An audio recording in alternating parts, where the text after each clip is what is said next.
What is up guys? Welcome to another vlog. Ko nga pala si Charles guys at welcome to my YouTube channel. And we're here sa Pagudpod. Ay! Sa Saud Pagudpod guys, Saud Beach Resort. Ayan.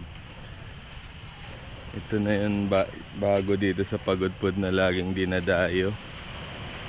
Yung kabilang side ng Hanas Resort no. Dati Hanas Resort, yan yung windmill oh. Dito yun. Ayan ba? Ayan. Yan ito. Hindi masyado pa makita kasi ano, fog doon sa area nila ng windmill. Ayan yung dalawa, nag-snorkeling na. Ay, may jet ski at waterboat doon. Ano kaya resort yun? Ano kaya social na resort na yun? Pero maganda dito ito. White sand, yellow sand yan, hindi white. Sabay ganun. Pero tawag nila dyan ay white sand beach. Ang haba nga ng coastal dito doon for develop, ano pa, i-develop pa eh. Meron pa doon, meron pa, dito develop na siguro yan.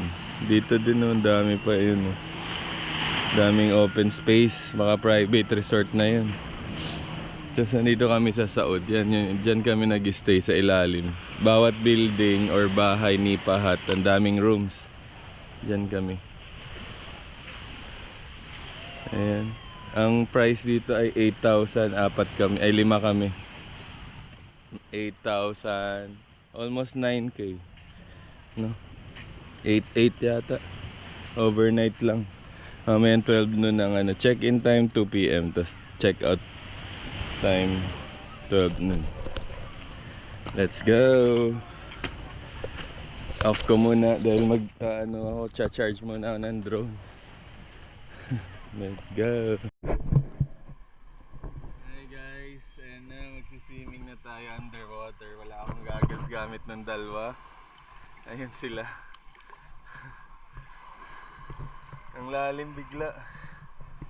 Biglang lalalim yung dagat. Tatabi ko muna yung tsinelas ko.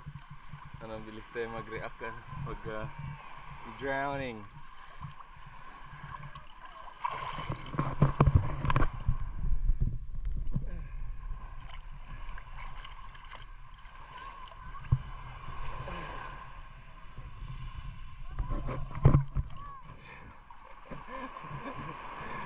Ang lalim pala bigla oh. Ayan oh.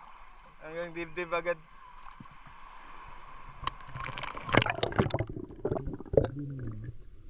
Dito ka Kas, malapit kay Tito para pag pumunta ka sa malalim. May isda, may isda, may isda, sumigaw siya, may isda. Kala ko ano, maraming hanap. Hanap ka dyan. Nahulog na yung shell niya. Aray ko, ang daming jellyfish. Makati. Ba't ang kati dito?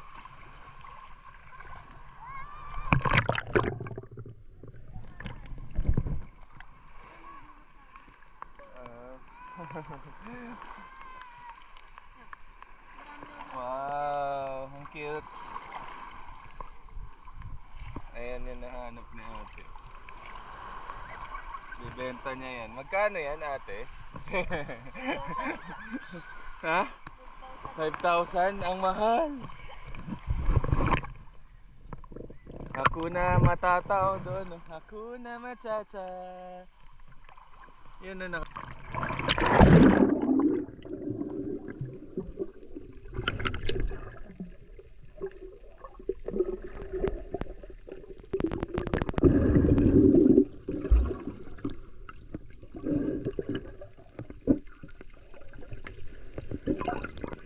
Oh ate, may nahanap agad ako. Balik muna ako sa'yo. Lagay mo sa sako ha. Galing mo.